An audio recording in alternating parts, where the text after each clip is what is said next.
Hello and welcome to the Cook Memorial Public Library podcast. I'm your host, Nate Goss. This is our Fall Book Buzz episode where we preview some of our favorite and most talked about books of the season. I'm very happy to have one of our very own expert readers advisors, Erica O'Rourke, back on the podcast to talk about a few brand new books you may not have heard about. So get ready to jot down some new titles to that to-read list of yours in just a bit. But first, Erica, welcome back to the podcast. Thank you so much for having me. All right, so first of all, I kind of just want to ask, within the world of book publishing, what does the fall season usually look like? Like, what types of books do we normally see around this time of year? So fall publishing season is the big season. Typically in summer, we see the beach reads, the sort of breezy installments.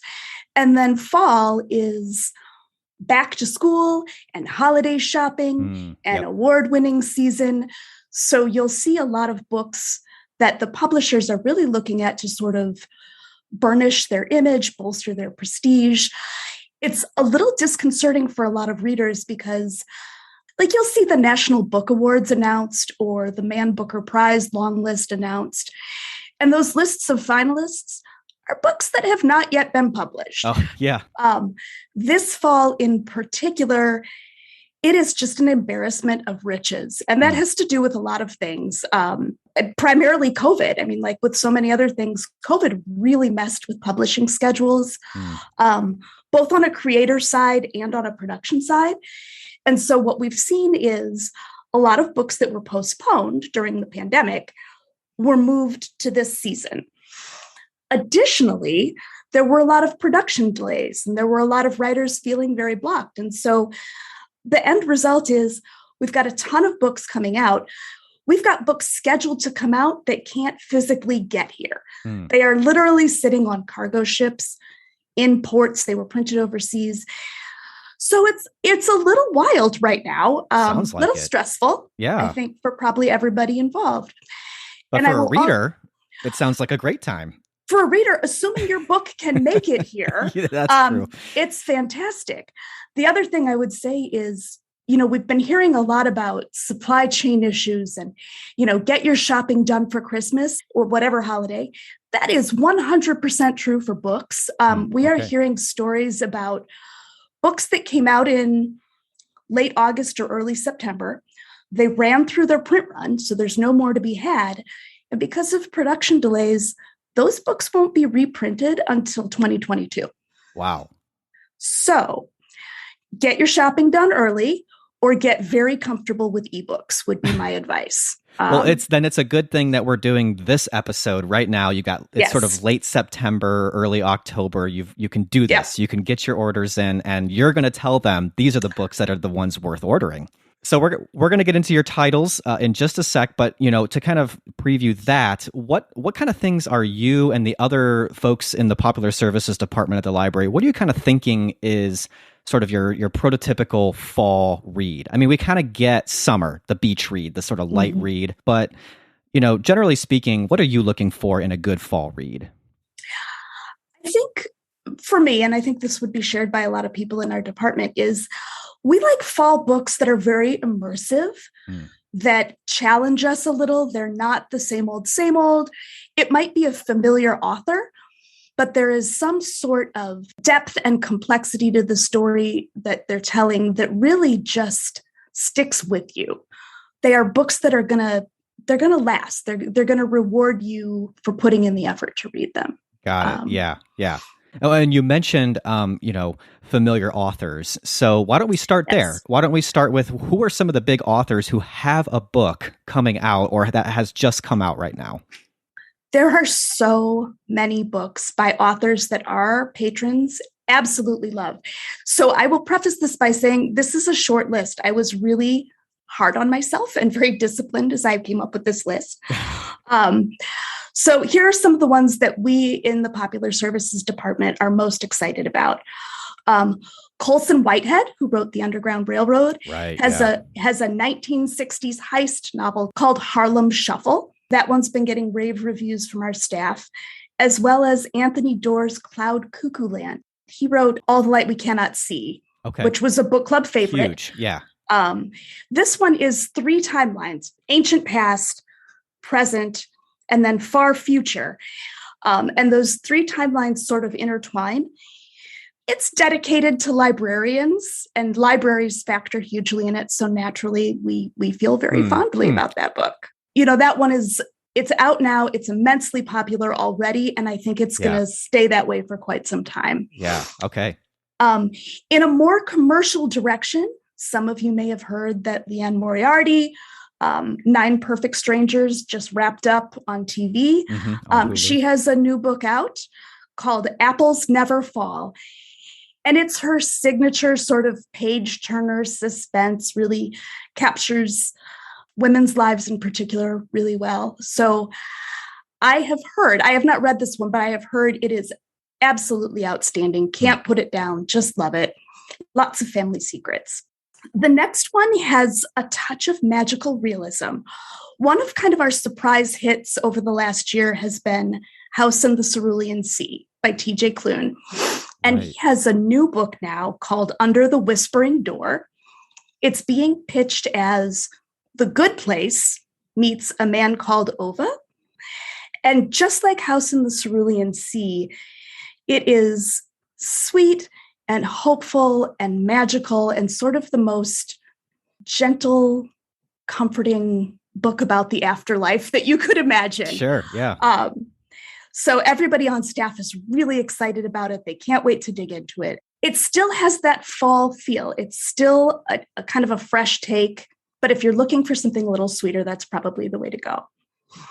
And then the last one I'm really excited about, Rachel Housel Hall, who has a detective series following Eloise Norton, has a standalone thriller called These Toxic Things about a woman who helps people tell the stories of their past. And she gets involved with one woman's story, and it turns out that that past is quite dangerous. I read it and absolutely loved it. And I'm very excited because she'll be coming to an Authors Out Loud visit in October, a virtual visit. Yeah. It's a crime panel with 4 authors, all of whom I really like. I cannot wait to talk to her about this book because I think it's impeccably crafted with fantastic characters. So is that kind of more like a sort of it sounds kind of more like a suspenseful kind of edge of your seat thing to read. Yes, absolutely. She does a really nice job of ratcheting up the tension. Yeah. I would be happy to see this character come back and do a sequel, but for now it's a standalone. So yeah. So read the book, then meet the author through the library. That's exciting. Yes, please do. And like I said, I could go on and on. There are so many big name authors with books coming out this fall, but those are 5 that really have got everybody in the office buzzing. We're just highlighting here. Yeah. So, and I want to say before we move on to the next few titles that we will put links to these to our catalog in the show notes. So if you're kind of thinking, oh, I want to read that, check out our show notes and you'll get a link you can tap on and place your holds. I'm guessing with a lot of these titles, they're going to have a little bit of a wait list on them if you're getting them through the library. Yes, absolutely. But of course, we always have our hot pick titles that are, just always go on the shelf. So you might get lucky if you come into the library. So let's move on and let's talk about big books. So we talked about, let's talk about the big books of the season. And I took you literally. These are not books you're going to toss in your backpack to read at the soccer game this fall. These are unless you're doing some like physical training and you need to, have the weight. Yeah. Right. If you want to do like an upper body workout, these books may be the way to go. Even if you can't hit all of them, I think that these are all going to be fantastic choices. The first one is Crossroads by Jonathan Franzen. It's a family drama set outside Chicago, the family of a pastor at a large church. Lots of family secrets and complicated relationships. That's really what he excels at. Yeah. He seems to also excel at the big books. They all seem pretty big, right? Like this is just what he does. They are. And this one is actually the first in a trilogy. So it comes in at 592 pages, and clearly he's just gearing up. So just get started. Yeah. If you envision yourself having a lot of free time in the next 5 years, this might be the series for you. Dig right in. Yeah. Okay. Yeah. Next up is more sci-fi. It's Monica Burns' The Actual Star, coming in at 621 pages. All right. It's being pitched as Cloud Atlas, meets Earthsea by Octavia Butler. There are 3 timelines, some of which take place in space. It's a lot about reincarnation and destiny with a significant sci-fi angle to it. I think it's going to be one of those really big imaginative sagas that people get excited about. Yeah, well, you said, immersive as far as fall books go. That sounds like, you got 600 pages to immerse yourself in this world. You can drink a lot of cocoa is what I'm saying as you read this book. So also in the sci-fi vein, and we're seeing a lot of climate-based science fiction in kind of a thematic trend for this season. I'm super excited because Neil Stephenson has decided that this is something he wants to tackle. Termination Shock is the name of the book, 720 pages, which is about par for the course with Neil Stephenson. That is a man who has never met a rabbit hole he didn't want to go down and stay there. Right. So you got to want to go there with him, right? You do. But here's the thing. He's so smart and so interesting. That man is a nerd's nerd, and I love his books. So I'm really, really excited to read Termination Shock. And then we're going to veer in a very different direction. Honorée Fanonne Jeffers wrote The Love Songs of W.E.B. Du Bois. She is a poet, but this is a novel. It's a family saga about a Black girl who tries to truly understand her family and their place in the world and their place in America specifically. It's an Oprah's Book Club pick. I did pick it up off the hot pick shelf the other day just to see, and the writing was absolutely stunning. I've heard a lot about this one. I was talking to another staffer who's reading it right now and was just loving this one. Yeah, I think her command of language is impeccable. The themes are really rich, and there's a lot to explore. I think it's going to be one that we're hearing about for a very long time, and I'm really excited for it. It is 816 pages, by the way. That one wins. It wins. So, no, it doesn't. It does not win, Nate. It does not win the contest for biggest book. It doesn't. You're going on. Oh, no. Okay. Oh, no, there's one more. Oh, my goodness. But okay. wait. All right. It's the runner-up then to this. Yes, It is the runner-up. The last book, coming in at a svelte 928 pages, is Diana Gabaldon's Go Tell the Bees That I Am Gone. It's the next book in the Outlander series. I'm assuming there will be kilts and probably fighting and shocking twists. But fans of the series have been waiting a really, really long time for this book. It's been many years since the last Outlander installment. And so I think people are going to be excited for sure, and more than willing to spend 928 pages worth of time with her. Yeah, it's like you should have just wrote a few more to get to that full 1,000, I feel like. Right, like you couldn't pad it. A few more kilts, maybe. Nice round number. I don't know. Yeah, but it seems like for folks who read that kind of, immersive work, it seems like they breeze through it. Like it just, they just flip the pages quickly and it goes, and you're done before you know it. She excels at writing a page turner, and she does a lot of research. I think that's one of the things that her fans really enjoy is she really understands the history of the time periods she's visiting. All right. So why don't we wrap this up with, let's talk about series for a little bit.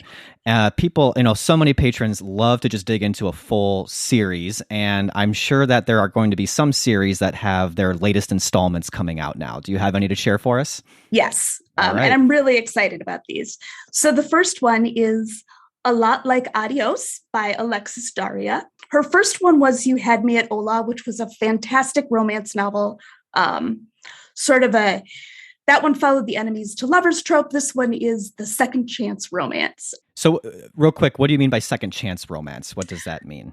Second chance romance is a couple that was happy in their wild and carefree youth, and then something caused them to split up. Oh, and it's their second chance together. Yes. Okay. And now they are reuniting, older and wiser. Can they make it work? The answer is probably going to be yes, because it's a romance novel. Right. The next one, it makes me really sad that this is the last in the series. I'm having a hard time accepting that. Alice Hoffman is wrapping up her Practical Magic Owens Sisters series with the Book of Magic, where the Owens family tries once and for all to break the curse that keeps them from having happiness and finding true love. It's such a fantastic series. I've been reading it for 20 years. There's only 4 books. That's how long this series has gone on for, 20 years. Well, she's written a lot of other books in the time. I think there are 4 books total in the series. It's not like she's been putting out an installment every year, but she writes in that magical realism vein, and you love the characters, you love the world. The magic is woven in so effortlessly. It just feels like she's paying really close attention to things that so many of us glance over. There's another fantastic series that our patrons have loved that is just getting started. Richard Osman, who wrote The Thursday Murder Club, is back with the sequel, The Man Who Died Twice. The Thursday Murder Club follows a group of senior citizens at a retirement home who just like to solve cold cases for fun. Of course. That's what they do, like a little Scrabble, a little murder. Yeah. One of them used to be a spy, and so Elizabeth's spy past sort of gets wrapped up in life at Cooper's Chase. Fantastic characters, some really poignant notes as well. And the friendship between the 4 characters is just delightful. This is a good one to read when you have a cup of tea and some sort of delicious baked good nearby.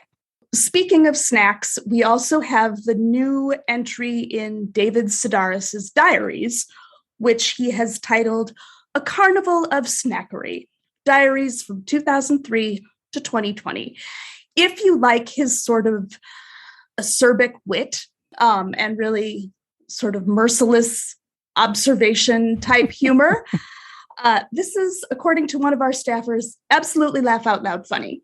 I feel like for people who like David Sedaris, he's very reliable as an author. You know, like he's going to reliably put out something you want to read. And of course, the audiobook is always going to be great if you can get it. If you can get it, yeah. I believe Tracy Ullman is narrating part of it. So I think if you enjoyed Theft by Finding or the Santaland Diaries, that's probably going to be, kind of a sure bet for you. Yeah.